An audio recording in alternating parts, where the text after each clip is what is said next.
अस्सलाम वालेकुम। Welcome to my YouTube channel romantic Urdu novel. कैसे हैं आप सब? उम्मीद है सब खैरियत से होंगे। मैं लाई हूँ आज आपके लिए नावल मेरी रूह में बसा है तू की किस्त नंबर 3। नावल शुरू करने से पहले मेरे चैनल को प्लीज़ लाइक कर दें, सब्सक्राइब कर दें और शेयर करना ना भूलें। तो शुरू करते हैं किस्त नंबर 3। अनायशा ने सर नहीं उठाया था, मगर बिना देखे भी वो सबकी सताइशी निगाहें नोट कर सकती थी। वाह, ये तो बहुत प्यारी है, बिल्कुल साईं की टक्कर की, और सुना है तालीम में भी उनके बराबर है। गजाला को अनायशा कुछ ज़्यादा ही पसंद आई थी, इसलिए माँ और खोला की घूरियों के बावजूद बाज नहीं आई थी। गजाला का मिजाज अपनी माँ और बहन से काफ़ी मुख्तलिफ था। इसे हवेली के जनान खाने में ख़वातीन की आपस में पलती इन दुश्मनियों में बिल्कुल भी इंटरेस्ट नहीं था। वो छोटी छोटी बातों पर खुश रहने वाली आम सी लड़की थी और नॉर्मल लाइफ गुजारने की ख्वाहिशमंद थी, जो इस हवेली में तो इसे नामुमकिन ही लगती थी। माशाल्लाह, अल्लाह नजर बद से बचाए, मेरी पोती को बहुत प्यारी लग रही हो। सरदार साईं की बीवी और इस हवेली की सरदारनी तुम्हारे अलावा कोई और हो ही नहीं सकती। शमीम जतोई ने अनायशा की पेशानी चूमते एक तरफ खड़ी गुलनाज बेगम की जानिब देखते काफ़ी जताते हुए लहजे में कहा था, जिस पर वो शदीद गुस्से के आलम में जल भुनकर रह गई थी। इनका बस नहीं चल रहा था इन दोनों दादी पोती को एक ही साथ उठाकर इस हवेली से बाहर फेंक दे। अनायशा ने काफ़ी हैरानी से सर उठाकर अपने सामने खड़ी हस्ती को देखा था। अब तक जितनी खवातीन भी इसे मिल चुकी थी, इसे सबका अंदाज इंतहाई बनावटी लगा था, मगर शमीम जतोई जिस मोहब्बत से उसे मिली थी, वो समझ गई थी कि ये उसकी सगी दादी हैं। दादो, कैसी हैं आप? नायशा बिना अपने दुल्हापे का ख्याल किए गले में बाहें डाले मोहब्बत से मिली थी। शमीम जतोई तो इसके इस फलाहाना अंदाज पर निहाल हुई थी। उनकी पोती ने उन्हें पहचान लिया था, जबकि एक तरफ बैठी सफीना जतोई ने इंतहाई नागवारियत से ये मंजर देखा था। बहू, ये सब बाद में कर लेना, अभी सरदार साईं आने वाले हैं, उन्हें ये सब पसंद नहीं है। सफीना जतोई के सख्त और खुरदरे लहजे पर शमीम जतोई खामोशी से पीछे हट गई थी, जबकि अनायशा को उनका ये टोकना इंतहाई नागवार गुजरा था, मगर शमीम जतोई के इशारा करने पर वो खामोशी रही थी। उसे इस वक्त शदीद ठंड लग रही थी। इसे महसूस हो रहा था कि इस ठंड में और जिस तरह गधों की तरह इसे लादा गया था, इसने अभी बेहोश होकर गिर जाना है। इसे वैसे ही बहुत ठंड लगती थी और इस वक्त तो वो शदीद जहनी दबाव का शिकार भी थी। इर्द गिर्द मौजूद खवातीन इसका लरजना कामना अच्छे से नोट कर रही थी, मगर दिल में मौजूद नफरत के ज़ेर असर वो इस बात को साफ तौर पर इग्नोर किए हुए थी। पूरे हाल में हीटर लगाकर हरारत का पूरा इंतजाम किया गया था, मगर अनायशा को हमेशा से बहुत ज़्यादा ठंड लगती थी। आज भी ऐसे ही हो रहा था। इसका काम काम का बुरा हाल हो चुका था। वो यहाँ उनके हेल्प के लिए बोल भी नहीं सकती थी, इसलिए जब्त किए बैठी रही। सरदार साईं आ रहे हैं। मुलाजमों की पुकार पर वहाँ मौजूद तमाम खवातीन अलर्ट हुई और कुछ ने नामहरम होने की वजह से अपने चेहरे भी ढक लिए थे। अनायशा नागवारी से पहलू बदलने के सिवा कुछ नहीं कर पाई थी। जब कुछ लम्हों बाद उसने घूंघट के अंदर से निगाहें उठाकर ऊपर की जानिब देखा था, जहाँ वो मगरूर शहजादा क्रीम कलर के शलवार सूट में स्याह गर्म शाल अपने चौड़े शानों पर फैलाई शाहाना चाल चलता अंदर आते दिखाई दिया था। इसके साथ 4-5 मर्द और भी मौजूद थे, जिन्होंने अनायशा पहले भी देख चुकी थी। जकवान ने एक बात के बाद दूसरी निगाह अनायशा पर नहीं डाली थी, जिसे नोट करते खोला समेत बाकी सब खवातीन के दिल में भी ठंडक सी उतर गई थी। ज़ाकवान के अपने करीब आकर बैठने पर अनायशा ने गुस्से से मुठ्ठियां भींच ली थीं। ये शख्स इस वक्त दुनिया का सबसे नापसंदीदा तरीन इंसान लग रहा था। वो हल्का सा दूर खिसकी थी, जो बात ज़ाकवान समेत बाकी सब ने भी नोट की थी।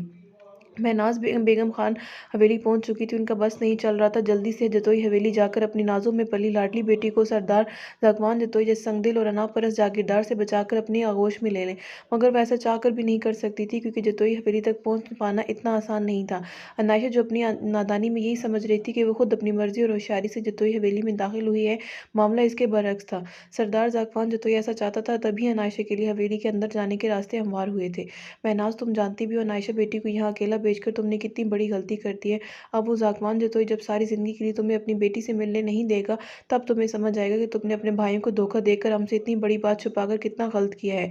फ़हीम खान का बस नहीं चल रहा था अपने सामने सर झुकाई बैठी बहन को कहीं गायब कर दे, जिसने उन्हें अंधेरे में रखा था, जो जतोई खानदान के साथ साथ खान हवेली वालों का साया भी अपनी बेटी पर नहीं पड़ने देना चाहती थी। वो जानती थी दोनों तरफ से नुकसान इनकी बेटी का ही होना है, क्योंकि ये दोनों खानदान वाले अनायशा को महरा बनाकर अपनी दुश्मनी के लिए इस्तेमाल करना चाहते थे, जो महनाज बेगम किसी कीमत पर नहीं होने देना चाहती थी। वो सोच चुकी थी कि उन्हें किसी भी तरह अपनी बेटी को सरदार जागवान की कैद से रिहाई दिलवानी थी। उनके फ़ौरन यहाँ पहुँचने का मकसद भी यही था। वो बज़ाहिर अपने गुस्से से पागल हुए भाइयों की हाँ में हाँ मिला रही थी, लेकिन अंदर से वो अपना प्लान सोच चुकी थी। अनायशा अपने आहिस्ता आहिस्ता साथ छोड़ते आवासियों के साथ इन खवातीन को न जाने कौन कौन सी रस्में करती देख रही थी। इसे इन रेशमी कपड़ों में और बिना शाल के अपना वजूद बर्फ महसूस हो रहा था, मगर वहाँ किसी को भी इसकी परवाह नहीं थी। वो जिस एटीट्यूड में जकवान से दूर होकर बैठी थी, अब वो इस पर भारी पड़ रहा था, क्योंकि इसके अलग होकर बैठने की वजह से जकवान ना इसके वजूद की कपकपाहट महसूस कर रहा था और ना उसका लम्हा बालम्हा ठंडा पड़ता वजूद। वो इसकी जानब देख भी नहीं रहा था। जकवान को शुरू से ये सब रवायती रस्में बिल्कुल भी नापसंद थी, इसलिए सब खवातीन इसका मूड ख़राब होने के डर से जल्दी जल्दी चंद एक ही रस्में कर पाई थी। खोला ज़ाकवान की ये बेदिली देखकर दिल ही दिल में कहके लगा रही थी। उसे जिस बात का ज़ाकवान उठने ही वाला था, जब अचानक इसकी नज़र अनायशा पर पड़ी। इसका नढाल पड़ता वजूद वो इसके गिर्द लिपटी बड़ी सी शाल के अंदर से भी देख सकता था। इससे पहले कि अनायशा खुद पर से ज़ब्त खोते अब एक जानब लड़कती, ज़ाकवान जल्दी से आगे बढ़ा और अनायशा के नाजुक सर्द वजूद को अपनी मजबूत बाहों में थम गया था। और ज़ाकवान को उठते देखकर सब अपनी जगह से उठ खड़े हुए थे। सबकी निगाहें बिल्कुल साकित और जामिद सी अपनी सरदार साईं के सीने से लगी उनकी सरदारनी पर टिकी हुई थी, जो उनकी सोच से भी ज़्यादा नाजुक निकली थी और इस वक्त ठंड की शिद्दत से बेहोश हुई ज़ाकवान के सीने से लगी खड़ी थी। जो लड़की ज़रा सी ठंड बर्दाश्त नहीं कर पाई, वो इस हवेली के अंदर चलती सियासत का कैसे मुकाबला कर पाएगी। गुलनाज जतोई ने नखुद भरी निगाहों से ज़ाकवान के सीने से लगी अनायशा की जानिब देखा था। ज़ाकवान ने इसका एक जानिब लुढ़कता सर थामते अपने सीने से लगाया था। फिक्र मत करो गुलनाज, सरदार साईं अपनी सरदारनी के साथ है। वो इसे इन सियासतों और साजिशों से ऐसी बचाएंगे जैसे इस वक्त अपनी मजबूत पनाहगाह में संभाल लिया है। शमीम जतोई तो आज अलग ही मूड में थी। पहले ज़ाकवान का अनायशा को देखते ही रुखसती का हुक्म देना और अब यूं सबके सामने अपनी बाहों में संभाल लेना वहां मौजूद अफराद को हर गुजरते लम्हे के साथ हैरत की शदीद झटकों से दो चार कर रहा था। ज़ाकवान ने बेतासुर निगाहों से अनायशा के घूंघट में लिपटे चेहरे को घूरा था और अगले ही लम्हे इसके सर्द वजूद के गिर्द अपनी गर्म शाल लपेटे इसे अपनी मजबूत बाहों में उठाता अपने रूम की जानिब बढ़ गया था। सबने फटी फटी आंखों से अब तक का हैरत अंगेज मंजर देखा था। जतोई हवेली में आज तक ऐसी अनोखी रुखसती कभी किसी ने नहीं देखी थी। ज़ाकवान ने बेतासुर निगाहों से अनायशा के घूंघट में लिपटे चेहरे को घूरा था और अगले ही लम्हे इसके सर्द वजूद के गिर्द अपनी गर्म शाल लपेटे इसे अपनी मजबूत बाहों में उठाता अपने रूम की जानिब बढ़ गया था। सबने फटी फटी आंखों से अब तक का हैरत अंगेज मंजर देखा था। जतोई हवेली में आज तक ऐसी अनोखी रुखसती कभी किसी ने नहीं देखी थी। ज़ाकवान को रूम में जाता देख मुलाजमा ने जल्दी से दरवाज़ा खोल दिया था। ज़ाकवान इसे उठाए सीधा बेड की जानिब बढ़ा था। अनायशा का सर उसके सीने पर धरा था, जबकि इसने एक हाथ की मुट्ठी से ज़ाकवान की शर्ट कंधे से दबोच रखी थी। ज़ाकवान ने चेहरा मोड़कर उसके दिलफरेब नगोश की जानिब देखा था। बेहद गुलाबी रंगत ठंड की वजह से लाल हो चुकी थी। वो ज़ाकवान के सीने में सिमटी हरारत महसूस करने की कोशिशों में थी। लाल जोड़े में इसके नाम से सजी संवरी वो गजब ढा रही थी। इस लड़की का पूर ज़ाकवान जतोई के लिए सजाया गया था, मगर अनायशा समेत तकरीबन हर इंसान ये जानता था कि ज़ाकवान जतोई को इस लड़की में ज़रा बराबर भी दिलचस्पी नहीं थी। ज़ाकवान आगे बढ़कर उसे बेड पर लिटा चुका था। इसे लिटाते वो फ़ौरन दूर हुआ था, जिस पर इसकी शर्ट अनायशा की मुट्ठी से छूटी थी और वो हाथ तकिए पर जा गिरा था। ज़ाकवान एक गहरी निगाह इसके दिल का इस सरापे पर डालता पीछे हटता दूर सोफे पर जा बैठा था। इस लड़की से इसका प्यार का नाता बिल्कुल भी नहीं था। दिलशेर, अगले आधे घंटे में मुझे मर्दान खाने में मिलो। ज़ाकवान का लहजा काफ़ी सर्द था, जिसे महसूस करते दिलशेर की हालत गैर हुई थी। वो जानता था ज़ाकवान इस पर शदीद गुस्से में था। इसने अपनी इतनी बड़ी बात जो पोशीदा रखी थी, मगर अब क्या हो सकता था। अब क्या किया भुगतना भी खुद ही था। ज़ाकवान अपनी शाल दुरुस्त करता उठा था जब इसकी नज़र बेड के एक कोने पर सिकुड़ी सिमटी अपनी सरदानी पर पड़ी थी। कमरे में फैले हीटर की हरारत की वजह से अब वहाँ ठंड का नामो निशान तक नहीं था। अनायशा पर इसने 2 कंबल डाले थे, मगर इसे अब भी ठंड लग रही थी। किसी को इस कदर ठंड कैसे लग सकती है। ज़ाकवान ज़ेरे लब बड़बड़ाता अलमारी से एक और कंबल निकाल कर इसके ऊपर डाल चुका था। जिस शख्स को सामने टेबल पर बड़ी चीज़ें भी मुलाजिम उठा कर देते थे, वो अपनी सरदारनी की खिदमतें कर रहा था, जो बात यहाँ के हर फर्द के लिए बिल्कुल भी यकीन के काबिल नहीं थी। कुछ देर बाद इसे नॉर्मल होता देखकर वो रूम से निकल गया था। मेरी इजाज़त के बगैर इस कमरे में किसी को दाखिल नहीं होने देना और हर 15 मिनट बाद जाकर चेक करती रहना। सरदारनी साईं को किसी शय की ज़रूरत तो नहीं है। ज़ाकवान रूम के बाहर तैनात मुलाजमों को हदायत देता आगे बढ़ गया था। ये लड़की तो बहुत शातिर निकली। गुलनाज बेगम की जहरीली निगाहें ज़ाकवान की बाहों में कैद अनायशा पर थी। इसमें कौन सा शातिरपन अम्मा साईं, आपने देखा नहीं भाभी साईं बेहोश हो गई थी। ग़ज़ालों को अपनी माँ की बात बिल्कुल भी समझ में पसंद नहीं आई थी। अब तो माँ को बताएगी क्या ठीक है और क्या गलत। फैसल को आने दो, तुम्हें तो पहले रुखसत करती हूँ मैं। माँ के अलावा हर एक से हमदर्दी है तुझे। गुलनाज बेगम ने ग़ज़ाला को लिताड़ते अनायशा को गुस्सा इस पर निकाल दिया था, जबकि खोले एक जानब खड़ी गुमसुम ही सब देख रही थी। उसके अंदर आग के शोले भड़क उठे थे। बस नहीं चल रहा था अपनी जगह लेने वाली इस शहरी लड़की को उठाकर हवेली से बाहर फेंक दे, जो उसके सरदार पर कब्जा कर चुकी थी। खोला बीबी, आपको सफीना बीबी साईं बुला रही हैं। सफीना बेगम दूर से ही खोला का उतरा हुआ चेहरा देख चुकी थी। दादी जान, ये सब क्या है? आपने तो कहा था सरदार साईं इस भगोड़ी औरत की बेटी को कभी कबूल नहीं करेंगे, मगर साईं ने तो उसे पूरी शान और शौकत से अपना लिया। अब मैं क्या करूंगी। खोला आंसू गिराती सफीना बेगम के करीब तख्त पर आन बैठी थी। इतनी जल्दी हिम्मत हार गई। इस हवेली की आबो हवा से वाकिफ होने के बावजूद घबरा गई हो। इस हवेली की सरदारनी तुम ही बनोगी। मेरा पोता दिल से नहीं दिमाग से सोचने वाला इंसान है। इसने ये सब सिर्फ इस महनाज को नीचे दिखाने के लिए किया है। और सबसे बड़ी बात, ये लड़की भी सरदार साईं के साथ नहीं रहना चाहती। नफरत देखिए इसकी आंखों में मैंने, जिसका फ़ायदा सिर्फ हमें होने वाला है। तुम बस अब वही करोगी जो मैं कहूँगी और अब से इस हवेली में ही रहोगी। सफीना बेगम की निगाहें दूर खड़ी शमीम बेगम पर थीं। वो इस औरत और इसकी पोती को भला कैसे जीतने देना चाहती थीं। सच दादी जान, आप सच कह रही हैं, मैं अब इस हवेली में रह सकती हूँ। खोला की खुशी का ठिकाना नहीं रहा था। हाँ, ये औरत अपनी पोती के आने से बहुत हवाओं में उड़ने लगी है। दोनों दादी पोती के पर एक साथ काटने पड़ेंगे। सफ़ीना बेगम के हर अंदाज में शमीम बेगम और अनायशा के लिए नफरत और हकारत टपक रही थी। सरदार साईं अभी थोड़ी देर पहले अपने कमरे से निकले और मुलाजमा को सख्ती से हदायत की कि कमरे में किसी को नहीं जाने देना। सफ़ीना बेगम की भेजी गई मुलाजमा ने फ़ौरन इन दोनों करीब आते खबर दी थी। वहाँ तमाम ख़वातीन के लिए ख़ास मुलाजमाएँ रखी गई थीं जो उनके दिए हर हुक्म की ताबें थीं। देख लिया सरदार साईं को इसमें कोई दिलचस्पी नहीं है, तुम्हारी जगह अभी भी खाली है। मुलाजमा की दी खबर उन दोनों के चेहरे पर मुस्कुराहट बिखेर गई थी। ठीक कहा आपने, सरदार साईं मेरे हैं और आगे भी मेरे ही रहेंगे। खोला का मुरझाया हुआ चेहरा एक बार फिर खिल उठा था। कुछ फासले पर खड़ी शमीम बेगम ने नागवारी से यह मंजर देखा था। अनायशा को देख वो इतना तो समझ गई थी कि उनकी पोती सवेली की सियासत को बर्दाश्त नहीं कर पाएगी। ऐसा सिर्फ तभी हो सकता था जब उसे सरदार जाकवान की सपोर्ट हासिल हो। अब उन्हें बस अनायशा पर जाकवान जतोई को अपनी जानिब राग़िब करने पर जोर देना था। मेरी पोती का हुस्न पहले दिन ही तुम लोगों को जलाकर भस्म कर चुका है। अब आगे आगे देखो मैं कैसे तुम लोगों को उनके मुंह के बल गिराती हूँ। इस हवेली पर अब हुकूमत होगी तो सिर्फ सरदारनी अनायशा जाकवान जतोई और उसकी दादी शमीम जतोई की। तुम्हें अब हारना पड़ेगा सफ़ीना जतोई, मेरी पोती हराएगी तुम्हें। शमीम बेगम को बहुत सालों बाद आज उम्मीद की किरण नजर आई थी जिसे वो किसी कीमत पर गंवाना नहीं चाहती थी। कब से और कैसे जानते हो इस लड़की को? ज़कवान ने सर्दुस्तर लहजे में अपने सामने दोनों हाथ बांधे खड़े दिलशेर की जानिब देखते पूछा था। साईं 3 साल से।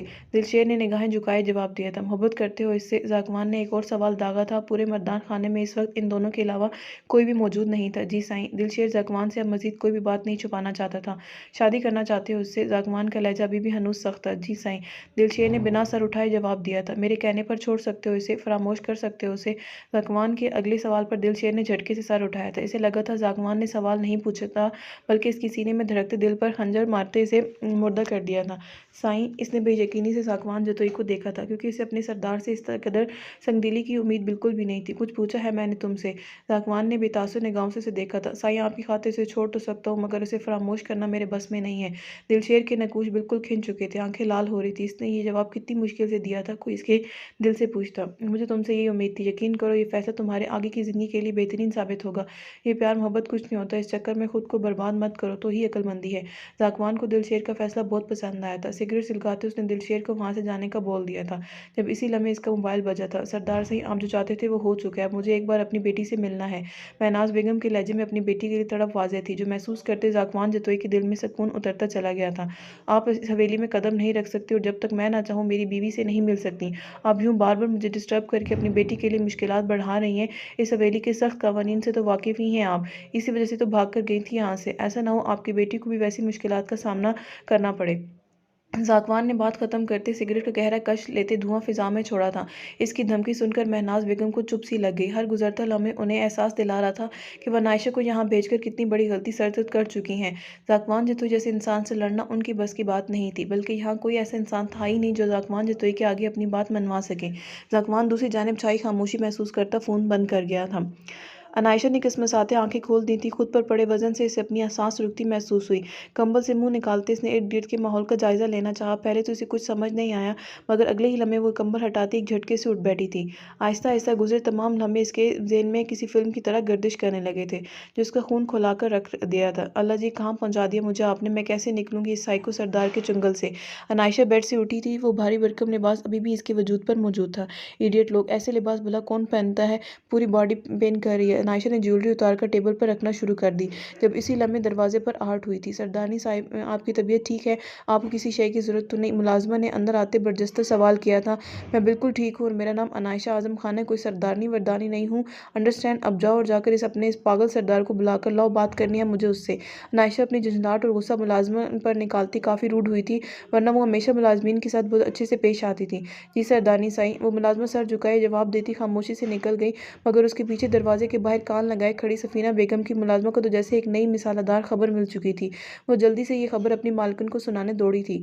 अनायशा खुद को ज्वेलरी और भारी भरकम दुपट्टे से आज़ाद किए, बालों से भी फूल निकालकर अपने घने बालों को कमर पर खिला छोड़े पैरों तक आते बलूची लिबास में अपनी जगमगाती दूधिया रंगत के साथ बहुत प्यारी लग रही थी। सीने पर बाजू बांधे वो मुसलसल कमरे में टहल रही थी। हीटर ऑन होने की वजह से रूम में अब माहौल काफ़ी बेहतर था, इसलिए वो बिना किसी गर्म शय के बहुत सुकून से खड़ी थी।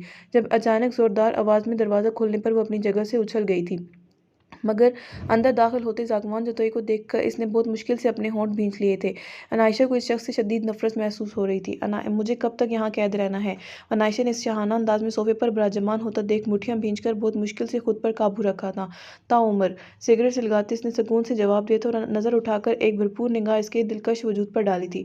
अनायशा इसकी बेबाक नज़र पर बेख्तियार खुद में सिमटी थी और इसे दुपट्टे के पास ना होने का शिद्दत से एहसास हुआ था। तुम बहुत गलत कर रहे हो। तुम यहाँ के लोगों को, यहाँ तक कि मेरी मामा को भी ब्लैकमेल और खौफजदा करके ये समझ रहे हो कि तुम मुझे डरा लोगे, मुझसे जीत जाओगे, तो भूल है ये तुम्हारी। मैं अनायशा आज़म खान हूँ, हर हार कभी नहीं मानूंगी। अनायशा को इस शख्स का गरूर एक आंख नहीं भाया था। वो समझ गई थी कि अब उसे हर जंग खुद ही लड़नी थी। तुम तो मुझे हराना चाहती हो। ज़ाकवान ने आधा जले सिगरेट को एश ट्रे में मसलता इसकी जानिब बढ़ते सवालिया निगाहों से देखा था।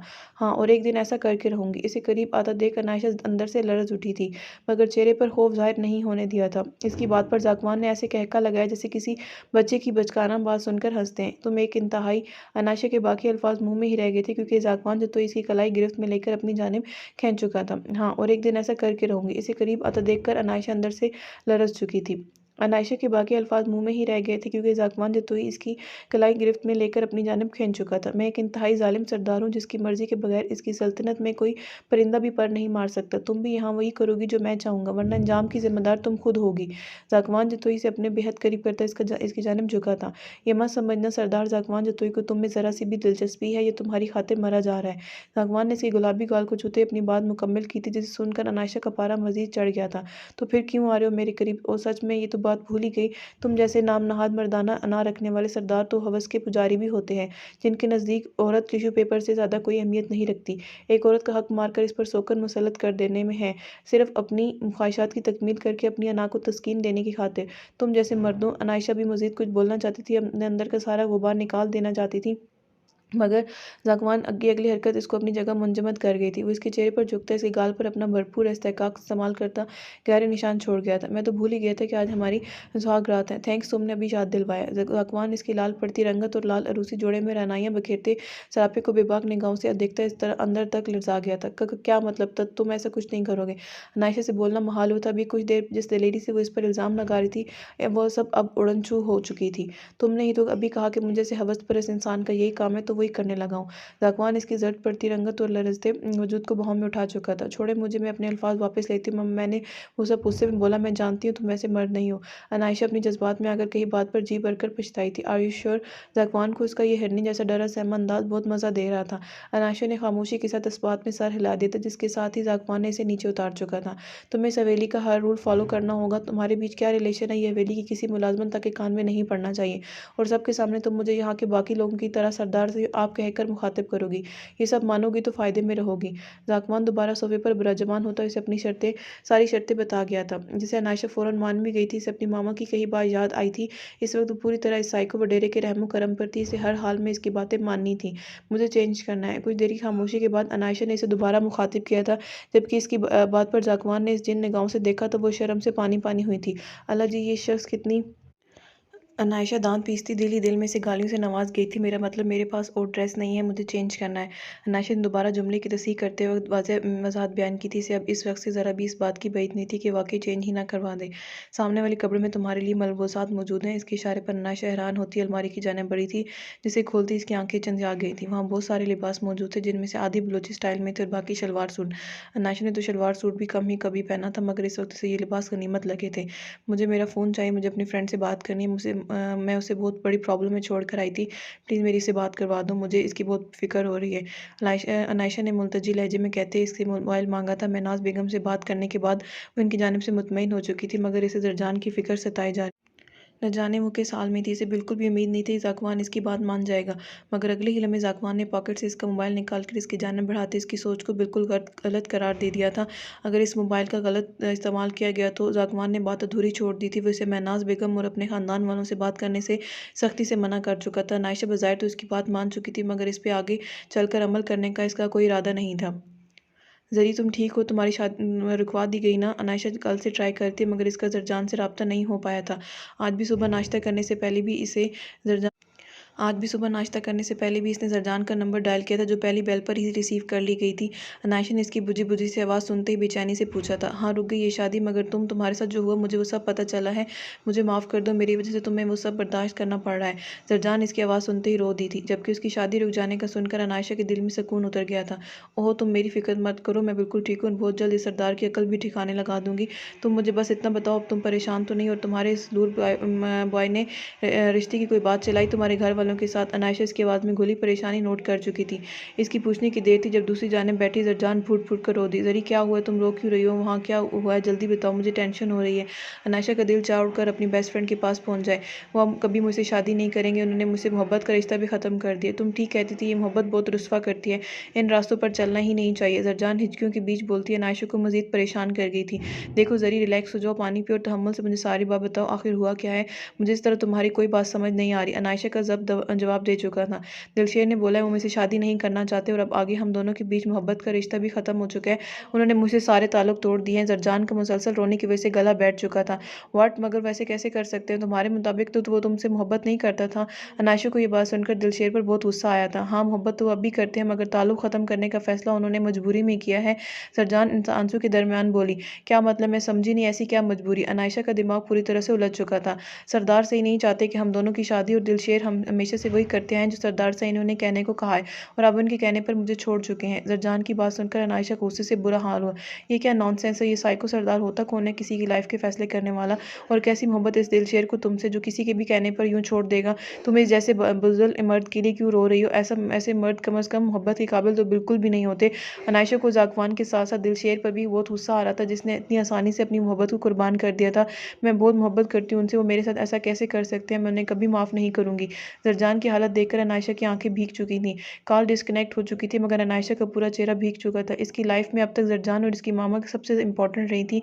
इनके सिवा इसके पास कोई रिश्ता नहीं था, और जरजान को तकलीफ में देख इसकी अपनी हालत गैर हो चुकी थी। वो अपने रिश्तों की खातिर कुछ भी कर सकती थी, और अब आगे करने वाली भी थी। इसने मोबाइल टेबल पर रखे बेड की जानिब देखा था। जागवान रात भर रूम में आया ही नहीं था, और ना ही सुबह से वो कमरे से निकली थी कि बाहर के हालात पता कर सकती। मुलाजमा ने अंदर आकर बेडशीट ठीक करके इसके कपड़े निकाल दिए थे, जो कि एक बलोची फिराक था। अनायशा अब ऐसा कोई भी लिबास पहनना अफोर्ड नहीं कर सकती थी, इसलिए वो लिबास उठाती अलमारी की जानिब बढ़ी थी, जब इसी लम्हे दरवाजे पर आहट हुई। आ जाए। अनायशा की जानिब से जो इजाज़त मिलने पर मुलाजमा ने नज़र झुकाए अंदर कदम रखा। सरदारनी साईं, बड़ी बेगम साईं आपको नीचे नाश्ते पर बुला रही हैं, सब लोग आ चुके हैं, आपका ही इंतजार है। मुलाजमा की इतला पर अनायशा ने अलमारी में सर डाले कोई मुनासिब सा ड्रेस ढूंढना चाहा। सरदारनी साईं आप हुक्म करें, आपको क्या चाहिए मैं ढूंढ देती हूँ आपको। मुलाजमा इसे काम करता देख फौरन आगे बढ़ी थी। अरे नहीं, मुझे अपने छोटे छोटे कामों के लिए यूँ दूसरों की मदद की ज़रूरत नहीं है, मैं कर लेती हूँ। तुम्हारा नाम क्या है वैसे? अनायशा को भारी भरकम फिराक में बड़ी सी शाल को सर पर लेकर उसका एक पल्लू होंठों पर सजाए खड़ी सावनी सी लड़की बहुत अच्छी लगी थी। कल से उसने इसे आसपास देखा था। सरदारनी साईं मेरा नाम शबनम है, मुझे आपकी खास मुलाजमा के तौर पर सरदार साईं ने रखा है, मैं यहीं करीब की गाँव की हूँ। शबनम के अंदाज से लग रहा था कि उसे अपनी सरदारनी बहुत पसंद आई, इसलिए वो तफसील से जवाब देते बोली, नाइस नेम, कब से कर रही हूँ यहाँ? अनायशा अलमारी से एक पीच कलर का शिफॉन का ड्रेस निकालते वापस पलटी थी। इसे इतने सारे ड्रेसेस में ये नफीस से काम वाला सूट पसंद आया था। 2 साल से मेरी अम्मा भी यही काम करती और बड़ी बहन भी, लेकिन यहाँ के 100 के करीब मुलाजमाओं में से साईं ने आपकी खिदमत के लिए सिर्फ मुझे चुना है। शबनम आखिरी बात बोलते फखरी अंदाज में बोली थी, जिस पर अनायशा धीरे से मुस्कुरा दी। इतनी सारी मुलाजमाएं करती क्या हैं यहाँ? क्या इस हवेली के लोग कोई काम भी अपने हाथों से नहीं करते? अनायशा को मुलाजमाओं की तादाद जानकर बहुत ज़्यादा हैरानी हुई थी। जी सरदारनी साईं, यहाँ से सब खवातीन के लिए अलग से मुलाजमा रखी गई है। शबनम इसकी हर बात का जोश व खरोश से जवाब दे रही थी। अच्छा बाकी सब तो ठीक है, मगर मेरा नाम अनायशा, मुझे इसी नाम से पुकार लो, मुझे अच्छा लगेगा। अनायशा हर बात के साथ ये एक ही खिताब सुनकर उकताए हुए लहजे में बोली, जी वो सरदारनी साईं और सरदार साईं और बड़ी बेगम साईं नाराज़ होंगे। शबनम इसकी बात सुनकर परेशान सी हुई थी। अच्छा चलो ठीक है, तुम रुको, मैं चेंज करके आती हूँ। अनायशा इसे मुश्किल में पड़ता देख जल्दी से बोलती वाशरूम की जानिब बढ़ गई थी। हवेली के हर इंसान को डरा कर रखा हुआ साइको सरदार